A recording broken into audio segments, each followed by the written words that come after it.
Le gouvernement ivoirien veut affiner sa stratégie de lutte contre le VIH-Sida. Une enquête d'impact sur la population est lancée par le ministère de la Santé.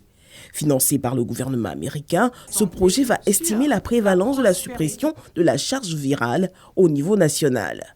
Les États-Unis sont fiers d'accompagner la Côte d'Ivoire avec ce projet, cette enquête nationale SIFIA. Ça fait partie de notre collaboration et notre combat ensemble contre le VIH-Sida.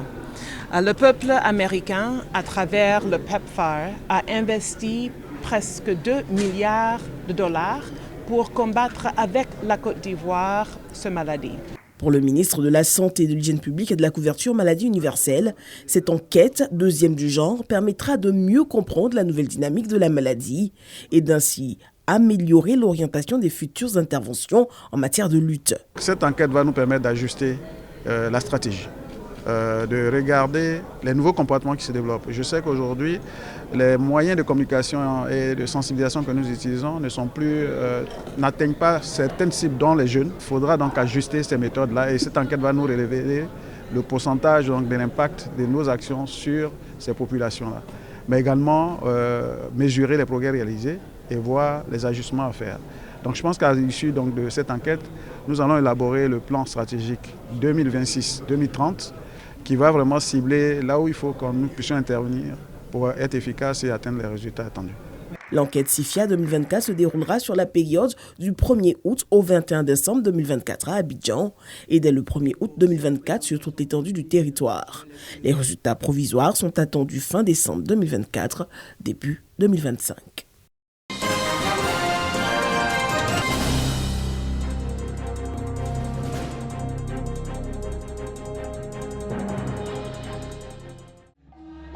L'Assemblée générale de leur mutuelle, l'occasion de présenter aux agents des mines et de la géologie des projets et offres de partenaires immobiliers. Ces mutualistes cherchent en effet réponse aux défis de l'habitat pour vivre une retraite paisible et la condition pour leur président, c'est de disposer chacun d'un toit. La réalité, c'est que la retraite fait peur aux uns aux autres et nous voulons les aider à partir en paix, à partir tranquillement.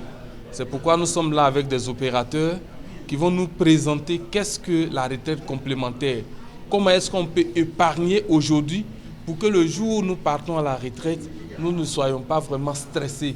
Nous soyons contents de partir parce que nous aurons un fonds qui nous permet de nous réaliser, de vivre une deuxième vie. Au menu de cette Assemblée générale aussi, échange avec les partenaires immobiliers. Coûts, conditions d'accès aux maisons et autres modalités et flexibilités de paiement abordées. Le rendez-vous de Korogo s'achève sur des notes d'espoir. Avec le projet de l'habitat, nous sommes très satisfaits parce qu'au soir de chacun des agents, ce qu'on retient, il faudrait que chacun ait un toit. Venu les encourager, le ministre des Mines, du Pétrole et de l'Énergie, Eladja Mamadou Sangafoa Koulibaly, s'engage au nom du président Alassane Ouattara à traduire en réalité le rêve de ses collaborateurs, lesquels sont porteurs de dons à l'attention des pensionnaires du centre SAS de Korogo.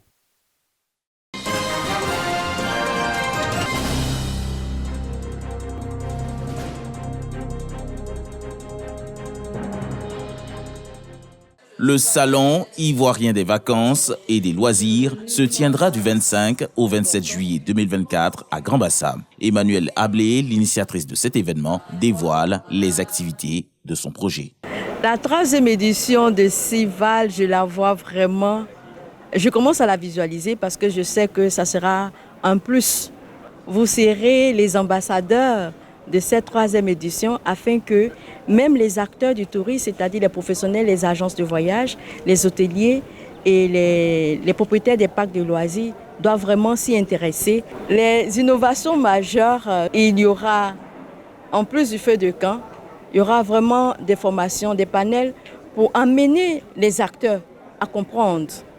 Et ensemble, nous allons créer une plateforme pour que n'importe quel citoyen, pas sur cette plateforme, pourra se procurer des vacances. La mairie de Grand-Bassam a exprimé sa gratitude et son soutien à cette initiative. C'est avec beaucoup de plaisir que la ville de Grand-Bassam reçoit ce salon qui vise à réunir en un seul lieu les acteurs du tourisme et les professionnels des voyages et des loisirs. Madame la promotrice, d'ici là, le maire Jean-Louis Moulot me charge de vous donner l'assurance de son soutien et de sa disponibilité à vous accompagner dans votre projet.